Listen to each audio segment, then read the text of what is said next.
Hello guys, मैं रमनदेव और आज आपके सामने जो पोएम डिस्कस करने जा रहे हैं उसका नाम है keeping quiet. Class 12th English flamingo में ये पोएम दी गई है और जिसके पोइट हैं पैब्लो नेरुदा। बहुत ही इंस्पायरिंग पोएम है। इसके बारे में थोड़ा सा जानते हैं कि पैब्लो नेरुदा क्या करते हैं। ह्यूमन बीइंग से ये पूछते हैं, ये सलाह देते हैं कि to stop all our worldly activities for a while and spend our few moments in a quiet introspection. कि क्या करें कि अपनी वर्ल्डली एक्टिविटी को कुछ देर के लिए क्या कर दें, हम शांत कर दें और इंट्रोस्पेक्शन करें। ठीक है। It will keep us to understand and our self we are in trouble because we always remain in hurry and rush. Let us withdraw ourselves from all undesirable actions and remain quiet. It will bring all together a feeling of understanding and development. ठीक है। तो keeping quiet में ये बताते हैं कि हर व्यक्ति को कुछ समय के लिए क्या कर देना चाहिए, अपने सारे कामों को रोक देना चाहिए और उसे इंट्रोस्पेक्शन करना चाहिए। इंट्रोस्पेक्शन से हम जान पाएंगे, ठीक है, कि क्या लाइफ में हमारे चल रहा है, ठीक है, और क्या हम चेंजिंग ला सकते हैं। वी विल गेट पीसनेस, ठीक है, हम अपने बारे में जान सकेंगे और हमको इसमें क्या मिलेगी, पीस मिलेगी। चलिए देखते हैं इस पोएम के माध्यम से कि पैब्लो नेरुदा क्या कहना चाहते हैं। Let's start the poem. Poem की शुरुआत यहाँ से करते हैं। Now we will count to 12। Poet कहते हैं कि क्या now we will count to 12, कि हम 12 काउंट करेंगे। यहाँ 12 काउंट करने का मतलब है, पोइट ने यहाँ पर ये क्लियर नहीं किया है कि यहाँ 12 काउंट करने का मतलब क्या कहना चाह रहा है, लेकिन 12 काउंट करने का मतलब यहाँ पर मेज़र ऑफ टाइम से है। यहाँ पर सिंबलिज्म प्रयोग किया गया है। And we will all keep still, और पोइट कहता है कि हम क्या करेंगे, कुछ देर के लिए हम शांत रहेंगे, कुछ नहीं करेंगे। ठीक है। For once on the face of the earth, और एक बार के हम ऐसा क्या करते हैं, एक बार के लिए हम ऐसा कर देखते हैं, इस पृथ्वी पर जो लोग रह रहे हैं, जितने भी लोग हैं, जिन लोगों के बीच में हम रह रहे हैं, सभी क्या हो जाएं, शांत हो जाएं, चुप हो जाएं, बिल्कुल कोई किसी से बात ना करे और क्या करें, इंट्रोस्पेक्ट करें। ठीक है। यहाँ फेस ऑफ द अर्थ का मतलब है different country of the world, क्योंकि लोग जो हैं क्या हैं, different country of the world, दुनिया के अलग अलग देशों से हैं। Let's not speak in any language, और हम क्या नहीं करेंगे, किसी भाषा में बात नहीं करेंगे। अलग अलग जगह के लोग हैं, ठीक है, तो कोई बात किसी से नहीं करेगा, तो कोई समस्या ही नहीं आएगी कौन क्या कह रहा है, कौन क्या नहीं कह रहा है। लेट्स स्टॉप, और हम स्टॉप हो जाते हैं फॉर 1 सेकेंड, 1 सेकेंड के लिए। And not move our arm so much, और यहाँ तक कि हम क्या नहीं करेंगे, अपने आर्म्स को भी नहीं चलाएंगे। यहाँ पोइट ने जो वर्ड यहाँ पर आर्म्स दे रखा है, यहाँ पर जो फिगर ऑफ स्पीच लाया गया है वो पन लाया गया है, और पन क्या होता है, play upon the various meaning of the word. कि क्या होता है, एक वर्ड के यहाँ पर 2 सेंस निकल रहे हैं। आर्म्स का मतलब भुजा से भी होता है, आर्म्स का मतलब हथियार से भी होता है, वेपन से भी होता है। तो कह रहे हैं कुछ देर के लिए हम क्या कर देते हैं, अपने हाथों को रोक देते हैं, यानी काम करना बंद कर देते हैं। दूसरे सेंस की बात करें तो अब अस्त्र शस्त्रों को भी क्या कर देते हैं, त्याग देते हैं।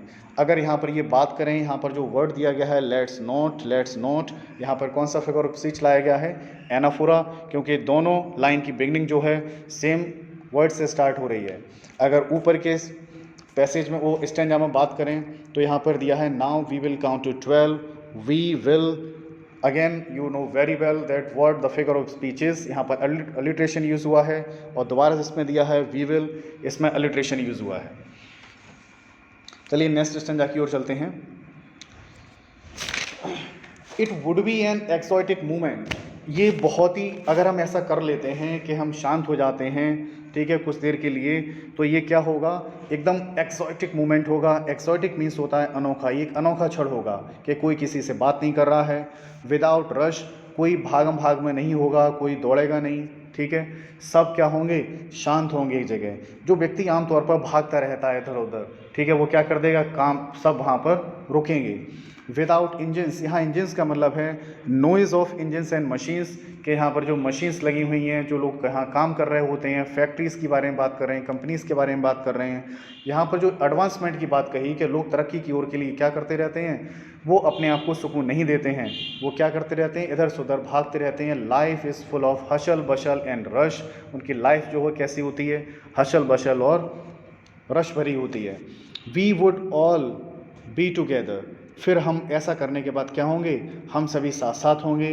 इन अ सडन स्ट्रेंजनेस, फिर हम क्या देखेंगे, तो ये हमारे लिए बहुत ही विचित्र मूवमेंट होगा, ये बहुत ही अजीब पल होंगे, अचानक से हम स्ट्रेंजनेस आएगी हमारे अंदर, ठीक है। अगर इसमें फिगर ऑफ स्पीच की बात करते हैं तो यहाँ पर फिगर ऑफ स्पीच लाई गई है, तो विदाउट रश, विदाउट इंजन्स, तो यहाँ पर अलिट्रेशन यूज हुआ है अगेन। नेक्स्ट स्टेंजा की ओर चलते हैं कि fishermen in the cold sea, fishermen अगर सब ऐसा होने लगेगा तो जो फिशरमैन है, ठीक है, यानी हर व्यक्ति अपने काम को छोड़ देगा, कोई व्यक्ति काम नहीं कर रहा है, फिशरमैन का काम क्या है कि फिशेस को पकड़ना, ठीक है। फिशरमैन इन द कोल्ड सी, तो यहाँ पर कोल्ड का मतलब किससे है, यहाँ पर कोल्ड का मतलब यहाँ सी कोल्ड से मतलब नहीं है, यहाँ फिशरमैन का मतलब है, फिशरमैन कैसा हो जाएगा, फिशरमैन कोल्ड हो जाएगा, ठीक है, उदासीन हो जाएगा, यहाँ पर इससे मतलब है उसका नेचर कोल्ड हो जाएगा। अब वुड नॉट हार्म वेल, और जब वो कोल्ड हो जाएगा अपने काम को करेगा नहीं, तो वो क्या करेगा, वेल्स को भी हार्म नहीं करेगा, वेल्स को कोई नुकसान नहीं पहुंचाएगा। And the man gathering salt, और जो व्यक्ति क्या कर रहा था, जो साल्ट इकट्ठा कर रहा था सी साइड पर, would look at his hurt hand, अब उसके पास ये समय होगा कि वो क्या कर सके, अपने चोटिल हाथों को, अपने दुखित हाथों को देख सके। इससे पहले उसने कभी इसकी ओर गौर भी नहीं किया होगा, क्योंकि उसे केवल किससे मतलब था, उसे केवल अपने काम से मतलब था, काम काम और सिर्फ काम करते रहना। यहाँ हर्ट हैंड को अगर बताया जाए तो हम ये कह सकते हैं, यहाँ पर डिस्ट्रक्शन की बात कर रही है, which is done by man for progress, कि यहाँ पर दूसरे सेंस में ये कहा गया कि व्यक्ति प्रोग्रेस के लिए जो क्या करता है, डिस्ट्रक्शन करता है, उसकी बात कर रहे हैं कि एक तरफ तो प्रोग्रेस कर रहे हैं और दूसरी तरफ व्यक्ति क्या कर रहा है, अपने हर्ट हैंड को भी क्या नहीं कर पा रहा, देख नहीं पा रहा है कि क्या नुकसान हो रहा है उसका। आई होप आपको इतना समझ में आया होगा। नेक्स्ट स्टेंजा की ओर मूव करते हैं।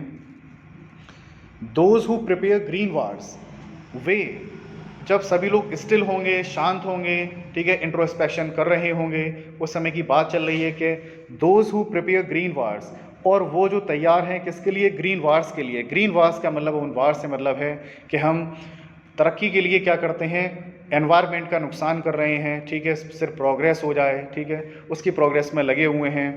वार्स विद गैसेस, और कौन से वार की बात कर रहे हैं, वार्स विद गैसेस, गैसेस के वार की बात कर रहे हैं। वार्स विद फायर, फायर की बात कर रहे हैं। तो यहाँ पर अगर जो इंडिकेट किया है वो केमिकल वेपन्स के बारे में कहा है कि केमिकल वेपन्स कितना नुकसान पहुँचाते हैं। यहाँ एक तरीके से कहा जाए तो यहाँ पर वर्ल्ड वार की ओर भी क्या किया जा रहा है, इंडिकेट किया जा रहा है कि वर्ल्ड वार में कितना नुकसान हुआ था, ठीक है, और केमिकल वेपन्स का यूज हुआ था, कितने नुकसान भुगतने पड़े थे लोगों को। अगर वो लोग इंट्रोस्पेक्शन किया होता, अगर वो शांत रहे होते, तो शायद ये सिचुएशन देखने को ना मिलती।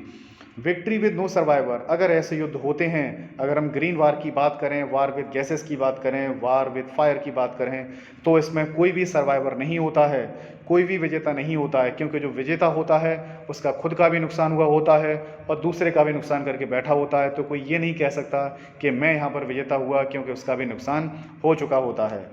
Would put on clean clothes, तो कह रहे हैं कि हम क्या करेंगे, would put on clean clothes, अब हम क्या करेंगे कि क्लीन क्लॉथ्स पहनेंगे, पुट ऑन धारण करेंगे। यहाँ क्लीन क्लॉथ पुट ऑन का मतलब किससे है कि हम न्यू बिगिनिंग करेंगे, एक नई शुरुआत करेंगे, ठीक है, अपने सोचने का नज़रिया क्या करेंगे, हम बदल देंगे, अपने ईविल वे को क्या करेंगे, जो गलत रास्ते हैं उनको हम छोड़ देंगे।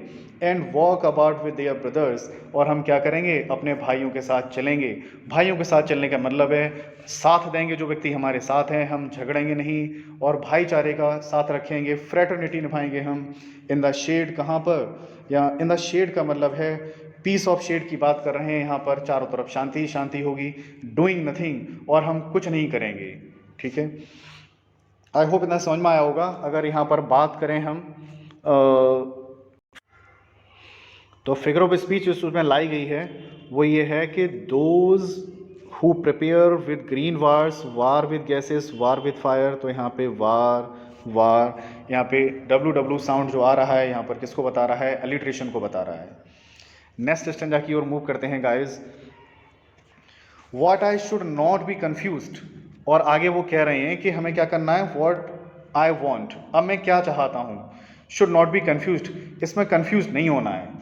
कि विद टोटल इनएक्टिविटी, अभी हमने कहा है डूइंग नथिंग, हम कुछ नहीं करेंगे, विद टोटल इनएक्टिविटी, तो मैं टोटल इनएक्टिविटी की बात नहीं कर रहा हूँ कि हम क्या करें, टोटल इनएक्टिव हो जाएंगे, कोई काम ही नहीं करेंगे।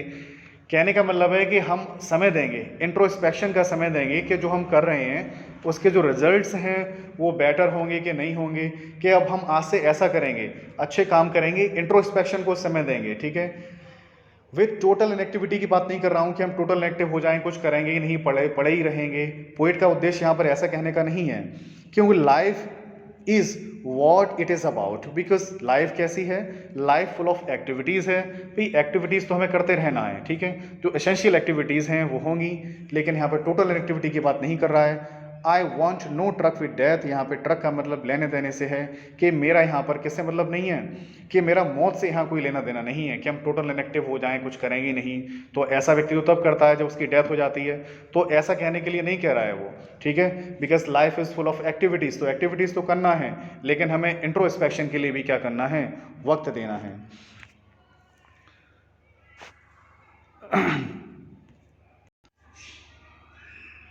अब आगे देखते हैं कि if we were not single minded, कि अगर हम सिंगल माइंडेड नहीं होते। ठीक है, यहाँ पर ये कंडीशनल सेंटेंस का यूज़ किया जा रहा है। ठीक है, कंडीशन रखी जा रही है कि if we were not so single minded, अगर हम इतने सिंगल माइंडेडनेस नहीं होते about keeping our lives moving, किसके बारे में, अपनी लाइफ मूव करने के बारे में। सिंगल माइंडेड का मतलब है हर व्यक्ति का एक ही उद्देश्य है। ठीक है, एडवांसमेंट, एडवांसमेंट, आगे बढ़ते रहना है, कि जब से उसने स्टार्टिंग की है, काम किया, पैदा हुआ, ठीक है, बड़ा हुआ, पढ़ाई में स्ट्रगल कर रहा है, बड़े होने के बाद जॉब के लिए है, वो पूरी टाइम में लगा रहता है, हसल बशल में लगा रहता है, क्योंकि उसका सिर्फ एक ही टारगेट है, क्या करना, एडवांसमेंट पाना। कि अगर हम इतने सिंगल माइंडेड नहीं होते, ठीक है, about keeping our lives moving, किसके बारे में, अपनी लाइफ को चलाने के बारे में, and for once could do nothing, तो हम क्या करें, तो हम once for could do nothing perhaps a huge silence, तो हम भले ही कुछ ना करते, परहैप्स अ ह्यूज साइलेंस, लेकिन क्या होती, एक ह्यूज साइलेंस होती। ह्यूज साइलेंस का मतलब यहाँ पर क्या होता है, ह्यूज साइलेंस होती, हमें कोई भी प्रॉब्लम नहीं होती, लोग क्या नहीं कर रहे होते, वार से नहीं कर रहे होते, लड़ नहीं रहे होते, भाईचारे की भावना होती। माइट इंटरप्ट हिज सैडनेस, तो ह्यूज साइलेंस ने क्या कर दिया होता, माइट इंटरप्ट, तो वो कर सकती थी इस सैडनेस को। It a result of, sadness का मतलब क्या है, it is a result of our on action, कि ये परिणाम है, जो सैडनेस है वो किसका परिणाम है, हमारे खुद के एक्शंस का परिणाम है। कि हम दुखी क्यों होते हैं, क्योंकि हमने कुछ काम किए हैं, हमने एनवायरनमेंट को नुकसान पहुंचाया है, उसके परिणाम हम भुगत रहे हैं। तो ये सैडनेस हमें देखने को ना मिलती, अगर क्या मिलती, ह्यूज साइलेंस होती, और ह्यूज साइलेंस क्या कर देती, इस सैडनेस को इंटरप्ट कर देती, बाधित कर देती, ख़त्म कर देती। Of never understanding our self, of threatening our self with death, और हम क्या नहीं कर रहे होते, और हम नेवर अंडरस्टैंडिंग अवर सेल्फ, कभी अपने आप को समझा ही नहीं होता, end of threatening our self with the death, और हम मौत का डर भी क्या होता, ह्यूज साइलेंट उसे ख़त्म कर देता। कि जो हम डरते रहते हैं मौत से, ये भी क्या कर देता, ह्यूज साइलेंट जो है क्या कर देता, इस मौत के डर को भी ख़त्म कर देता। जो क्या करती है, जो हम डरते रहते हैं हमेशा, वो भी क्या हो जाता, ख़त्म हो जाता। परहैप्स अ ह्यूज साइलेंस, यहाँ से तो हो गया था, of never understanding our self and threatening our self with the death, यहाँ तक आपको समझ में आ गया होगा। अब यहाँ पे लास्ट लाइन के बारे में बात करें तो, perhaps the earth can teach us as when everything seems dead and later proves to be alive, perhaps शायद, the earth can teach us, कि पृथ्वी भी हमें क्या कर सकती है, सिखा सकती है, पृथ्वी भी हमें एक पाठ दे सकती है। अब यहाँ पर पृथ्वी से सिखाया जा रहा है, पृथ्वी से सिखाया जाने का मतलब क्या है, द अर्थ कैन टीचर्स, ये काम किसके द्वारा किया जाता है, सिखाने के काम तो किसी ह्यूमन के द्वारा किया जाता है, लेकिन यहाँ पर किसके द्वारा करवाया जा रहा है, अर्थ के द्वारा करवाया जा रहा है। तो यहाँ पर फिगर ऑफ स्पीच कौन सा होगा, ठीक है, पर्सोनिफिकेशन होगा। पर्सोनिफिकेशन का मतलब कि वो कार्य जो किसी ह्यूमन बीइंग के द्वारा कराए जा सकते हैं। ठीक है, तो पृथ्वी हमें क्या कर सकती है, वो भी हमें सीख दे सकती है, as when everything seems dead, कि जब क्या होता है, हर चीज़ हमें ऐसी नज़र आती है कि क्या हो गई है, डेड हो गई है, कुछ भी बचा नहीं है। अगर हम ऑटम सीजन की बात करें तो चारों तरफ पतझड़ होता है, तो ऐसा लगता है कि अब कुछ भी बचा नहीं है, नेचर पूरी तरीके से रुष्ट हो चुकी है। लेकिन ऑटम सीजन के बाद की बात करें तो क्या आती है, स्प्रिंग सीजन आती है, एक नया टाइम आता है, एक बिगिनिंग होती है, एक शुरुआत होती है।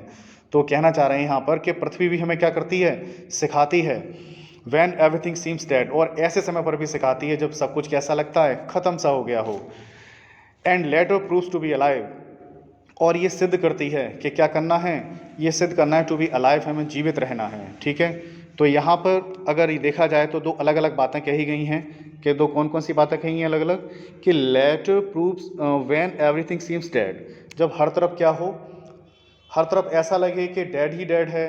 ठीक है, and later proves to be alive, और ये आपको प्रूव कर दिया जाए अलाइव होने के लिए, तो विरोधी बातें हो गई।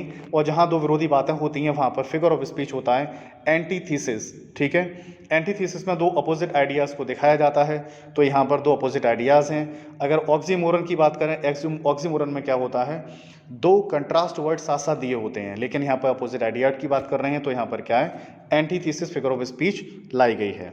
लास्ट लाइन में पोइट कहता है now I will count up to 12, अब मैं 12 काउंट करूंगा, and you will quiet and I will go, और हम क्या करेंगे, यू विल कीप क्वाइट, आप शांत बने रहो, एंड आई विल गो, और मैं चला जाऊंगा। और दूसरे लोगों को भी ये बात बताऊंगा कि आप क्या करें, इंट्रोस्पेक्शन करें। आई होप आपने इस पोइम को एंजॉय किया होगा, और ये बहुत ही इंस्पायरिंग पोइम रही है, और हमें वाकई में लाइफ में कैसा होना चाहिए, हमें समय देना चाहिए किसके लिए, इंट्रोस्पेक्ट करने के लिए। Thank you very much guys. अगर आपको ये मेरी पोइम समझ में आई हो तो मेरी पोइम को लाइक करें और मेरे चैनल को सब्सक्राइब करना ना भूलें। Thank you very much guys.